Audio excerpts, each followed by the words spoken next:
Je me nomme Serigne Momar Seck. Je suis titulaire d'un doctorat en économie du développement et je travaille à l'Agence monétaire de l'Afrique de l'Ouest en qualité d'économiste en chef. Ce qui m'a motivé, c'est que nous avons constaté que depuis un certain temps, la question de la monnaie commune et du franc CFA, dans le cadre des débats et discussions, débouchant sur une opposition frontale entre les partisans du franc CFA et ses pourfendeurs. Ce débat émotionnel conduit à des qualificatifs positifs et négatifs sous toutes les formes: mauvaise monnaie, bonne monnaie, monnaie aux relents coloniaux, garant de la stabilité macro-financière. Ce débat même gagne du terrain jusqu'au milieu politique où l'on a vu des candidats qui inscrivent ça dans le programme de campagne de développement économique. Donc ce débat même va actuellement dans tous les sens, à tel point qu'on ne sait pas à où on doit se situer. Donc l'objectif de cet ouvrage est d'apporter des éclairages sur les questions jugées fondamentales, à savoir que reproche-t-on au franc CFA, qu'est-ce qui pousse les États à vouloir abandonner cette monnaie. Mais également, la question qu'on a débattue, c'est de savoir, et qui est souvent posée, est-ce que le franc CFA est une monnaie viable? Et là, ça nous a poussé à approfondir la réflexion en analysant même l'optimalité même de la zone. Parce que quand on parle d'optimalité, ça s'inscrit dans le cadre d'une théorie qu'on appelle la théorie des zones monétaires optimales, où les participants doivent trouver leurs intérêts.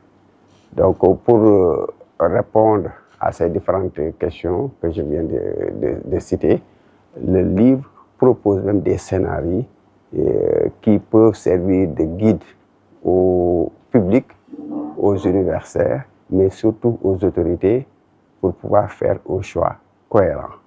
Bon, dans cet ouvrage, vous savez, nous avons commencé par analyser, faire l'historique même de la zone CFA et de parler le cadre institutionnel, les fondements même de cette zone, jusqu'à la dernière réforme de 2019. Ensuite, nous avons analysé la monnaie, parce que c'est la monnaie même, tout gravite autour de la monnaie. Donc nous l'avons analysé dans cet ouvrage, et après cela, comme la question de la souveraineté monétaire vient souvent dans les esprits, donc nous l'avons abordé sous, on peut même dire, sous 3 scénarios. Le premier scénario qui consiste à donner notre point de vue, à savoir est-ce qu'il ne faudrait pas renforcer cette union. Donc là, nous avons ressorti les failles et les limites de cette union et de proposer des solutions. Le deuxième scénario, qui consiste au projet d'actualité, qui est le projet d'intégration de la CEDEAO.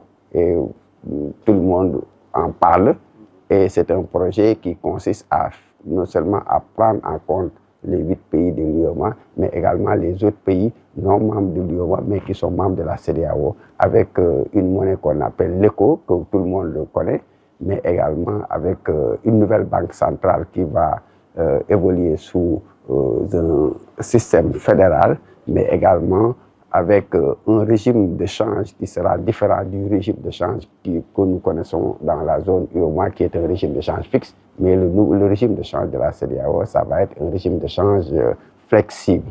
Donc ça, c'est le troisième scénario. Maintenant, le troisième scénario que nous avons abordé, c'est le scénario qu'on peut appeler scénario extrême, qui a été même évoqué par par les autorités, à savoir si le deuxième scénario, qui consiste à ancrer notre monnaie sur la monnaie de la CEDEAO. Si ça ne marche pas, on va vers le scénario extrême qui consiste à doter le pays de sa propre monnaie. Et là, nous avons analysé de fond en comble la situation, voir est-ce que le pays, c'est-à-dire quelle est la situation économique qui pourrait nous pousser à avoir notre propre monnaie, quel est le niveau des réserves dont le pays a besoin, mais également quel type de régime de change que le pays va adopter. Donc voilà grosso modo la situation qui a été développée dans cet ouvrage. Merci.